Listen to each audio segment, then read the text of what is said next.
Hello all, welcome to toppers world. ഇന്ന് നമ്മൾ നോക്കാൻ പോകുന്നത് 5ാം ക്ലാസ്സിൻ്റെ ഇംഗ്ലീഷാണ്. പാർട്ട് 2 ടെക്സ്റ്റ് ബുക്കിൽ യൂണിറ്റ് 5 റൂറൽ വൈബ്സ്.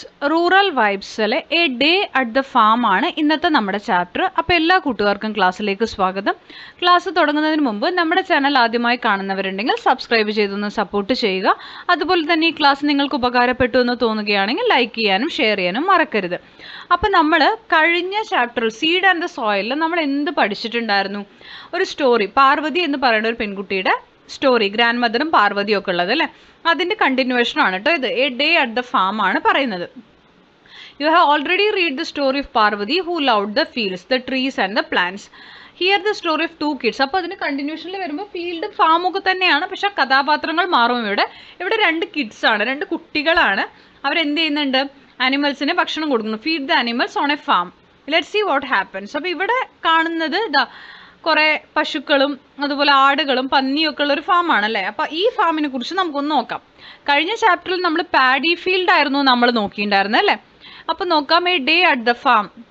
ഫാമിൽ ഒരു ദിവസം.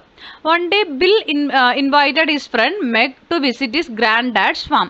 അപ്പോൾ ബില്ലും മെഗും ആണ് ഇതിലെ 2 കിഡ്. ബില്ല് മെഗിനെ ഇൻവൈറ്റ് ചെയ്യുകയാണ്, ക്ഷണിക്കുകയാണ് അവൻ്റെ ഗ്രാൻഡ് ഡാഡിൻ്റെ ഫാം കാണാൻ.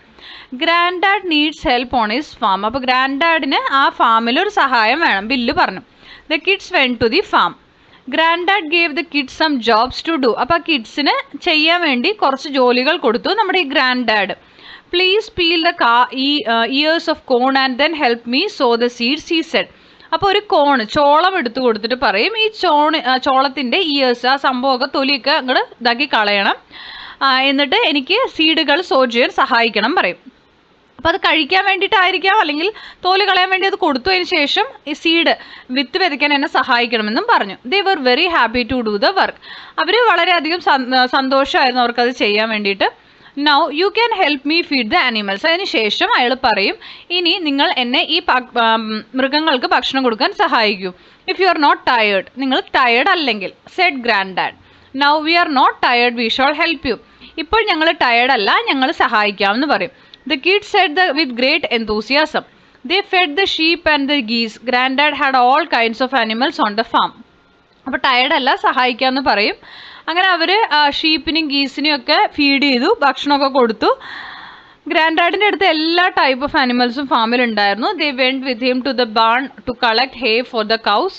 അവർ അയാളുടെ കൂടെ പോയി പിന്നെ വൈക്കോലൊക്കെ ഉണ്ടാവുമല്ലോ, കളക്ട് ചെയ്യാൻ വേണ്ടിയിട്ടൊക്കെ സഹായിച്ചു. There I have a collection of bees also. അപ്പോൾ അയാൾ ബീസിൻ്റെ, തേനീച്ച കളക്ഷൻ കാണിച്ചു കൊടുത്തു. Showing another side of the farm. ആ ഫാമിൽ തന്നെ തേനീച്ച വളർത്തലും ഉണ്ടായിരുന്നു കേട്ടോ. Grand dad added, you need not feed the bees, do not disturb them. നിങ്ങൾ തേനീച്ചകൾക്ക് നിങ്ങൾ ഭക്ഷണം കൊടുക്കണ്ട, അവരെ ഡിസ്റ്റർബ് ചെയ്യരുത്, അവരെ ബുദ്ധിമുട്ടിപ്പിക്കരുത് എന്ന് പറയും. എന്തൂസിയാസം ഉത്സാഹമാണ്. ഹേ എന്ന് പറഞ്ഞാൽ വൈക്കോൽ. They went near the bees secretly. Granddad did not notice it. Bill stepped on a log and peeped into the hive. They are sleeping, he declared. അപ്പോൾ അവർ നോക്കി പോയിട്ട്, ബില്ല് ആ ഒരു തേനീച്ചക്കൂടിൻ്റെ ലോഗിലേക്ക് പോയി. അപ്പോൾ അവർ സ്ലീപ്പിംഗ് ആണെന്ന് വേണ്ടി ഡിക്ലെയർ ചെയ്യും. But they were not actually sleeping. പക്ഷെ അത് ഉറങ്ങുകയായിരുന്നില്ല തേനീച്ചകൾ. Bill fell off the log. The bees were disturbed. അങ്ങനെ ബീസ് ഡിസ്റ്റർബ്ഡ് ആയി, ബീസ് പറക്കാൻ തുടങ്ങി ബില്ലിൻ്റെയും മെഗിൻ്റെയും മേലെ.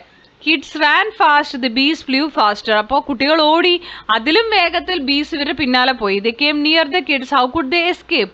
എങ്ങനെ അവരിനി എസ്കേപ്പ് ചെയ്യും? A stream jump into it. അപ്പോഴാണ് ഒരു അലർച്ച കേട്ടത്, വേഗം ചാടൂ, ആ ഒരു സ്ട്രീമിലേക്ക് ചാടൂ എന്ന് പറഞ്ഞിട്ട് ആ ബില്ല് അലറി വിളിക്കും. They jump into the stream. അപ്പോൾ അതാണ്ട് ഒരു കുളം പോലെ കാണുന്നുണ്ടോ, അതിലേക്ക് ചാടാൻ പറയും, അതിലേക്ക് ചാടും. The bees flew back to their hive. അപ്പോൾ തേനീച്ചകൾ അതിൻ്റെ കൂട്ടിലേക്ക് തിരിച്ചു പോയി. The stream was not deep. അപ്പോൾ ആ കുളം അത്ര ആഴമൊന്നും ഉണ്ടായിരുന്നില്ല. It saved the kids from the angry bees. Grand dad ran to the stream and helped them get out. അപ്പോൾ അവർ ആ തേനീച്ചയിൽ നിന്ന് രക്ഷപ്പെട്ടു. ഗ്രാൻഡ് ഡാഡ് ഓടിച്ചെന്ന് അവരെ അതിൽ നിന്ന് പുറത്തേക്ക് എടുത്തു.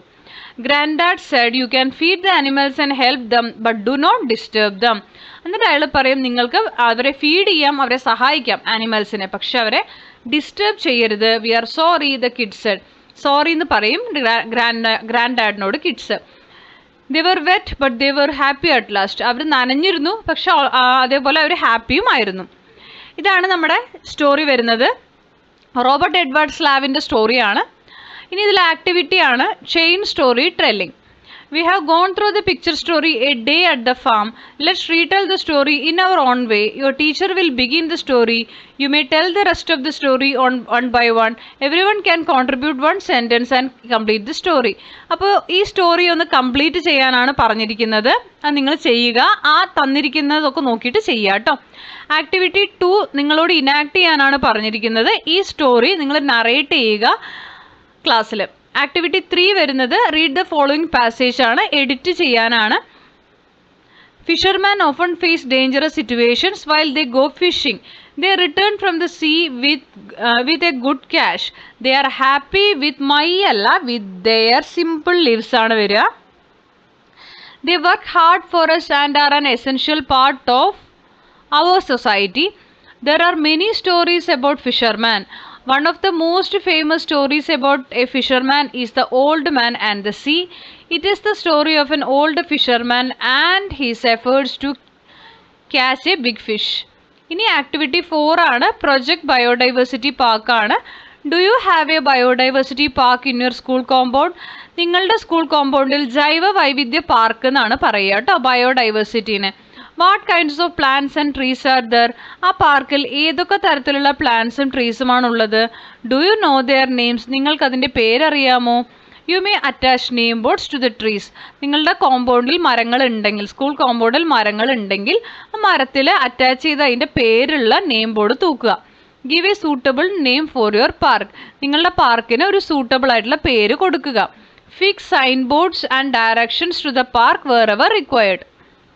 അപ്പോൾ ഇതിൽ നിങ്ങൾക്ക് ചെയ്യാവുന്നൊരു കാര്യം എന്താ വെച്ചാൽ, നമുക്ക് വേണമെങ്കിൽ ഇതൊന്ന് ഫില്ല് ചെയ്യാം. ഇത് ഈ പ്രൊജക്ട് വർക്ക് ഒന്ന് ഫില്ല് ചെയ്ത് കാണിച്ചു തരാം. Do you have a biodiversity park in your school എന്ന് ചോദിച്ചാൽ നമുക്ക് വേണമെങ്കിൽ യെസ് എന്ന് കൊടുക്കാം, അല്ലെങ്കിൽ നിങ്ങൾക്ക് ഉള്ള ഓപ്ഷനാണ് കേട്ടോ. അല്ലെങ്കിൽ നിങ്ങൾക്ക് എന്ത് ചെയ്യാം, ഇവിടെ നോ എന്ന് എഴുതാം, എന്ത് വേണമെങ്കിലും എഴുതാം. What kind of plants and trees are there? നമുക്ക് വേണമെങ്കിൽ പ്ലാന്റ്സിൻ്റെ പേരായിട്ട് ഇതാ മാംഗോ എഴുതാം അല്ലേ. പിന്നെന്താ എഴുതാം, മാംഗോ ട്രീ ഉണ്ട്. അതുപോലെ തന്നെ നമുക്ക് വേണമെങ്കിൽ ബനാന എഴുതാം. സ്കൂൾ കോമ്പൗണ്ടിലൊക്കെ വാഴയൊക്കെ നടുമല്ലോ അല്ലേ, ബനാന എഴുതാം. പിന്നെ നമുക്ക് എന്തെഴുതാം, നമുക്ക് വേണമെങ്കിൽ ഒരു ഡിഫറൻസിന് റോസ് പ്ലാന്റ് ഉണ്ടെന്ന് എഴുതാം. നട്ട് നനച്ചുണ്ടാക്കുന്നതെല്ലാം ഉണ്ടാവുമല്ലോ. വേണമെങ്കിൽ സ്ട്രോബെറി ഉണ്ടെന്ന് എഴുതാം. ഓക്കെ, ഇതെനിക്ക് എഴുതാൻ പറ്റില്ല, അതുകൊണ്ടാണ് ഇങ്ങനെ കാണിക്കുന്നത്. ഈ പറഞ്ഞത് നിങ്ങൾ വേണമെങ്കിൽ നോട്ട് ചെയ്യുക കേട്ടോ. സോ അപ്പോൾ ഈ വാട്ട് കൈൻഡ് ഓഫ് പ്ലാന്റ്സ് എന്ന് പറയുമ്പോൾ നമുക്ക് ഷ്രബ് ആണെങ്കിൽ ഷ്രബ്, ട്രീസ് അങ്ങനെ എഴുതാം കേട്ടോ. പ്ലാന്റ് ആണോ ഷ്രബ് ആണോ എന്നൊക്കെയാണ് ചോദിച്ചിരിക്കുന്നത്. പിന്നെ ഫ്രൂട്ട്സ് വെജിറ്റബിൾസ് ഒക്കെ എഴുതാം. ഡു യു നോ ദെയർ നെയിംസിലാണ് നിങ്ങൾ അതിൻ്റെ പേര് എഴുതേണ്ടത് കേട്ടോ. മാംഗോ ആണെങ്കിൽ മാംഗോ, സ്ട്രോബെറി, ബനാന അങ്ങനെ പേര് എഴുതാം കേട്ടോ. അപ്പോൾ ജസ്റ്റ് പറഞ്ഞു എന്നേ ഉള്ളൂ. അപ്പോൾ ഇത്രയാണ് നമ്മൾ ഇന്നത്തെ ക്ലാസ്സിൽ ഉൾപ്പെടുത്തിയിരിക്കുന്നത്. ക്ലാസ്സിൽ ഇഷ്ടപ്പെടുന്നെങ്കിൽ ലൈക്ക് ചെയ്യുക, ഷെയർ ചെയ്യുക, സബ്സ്ക്രൈബ് ചെയ്യുക, തുടർന്നും വാച്ച് ചെയ്യുക. Thank you for watching.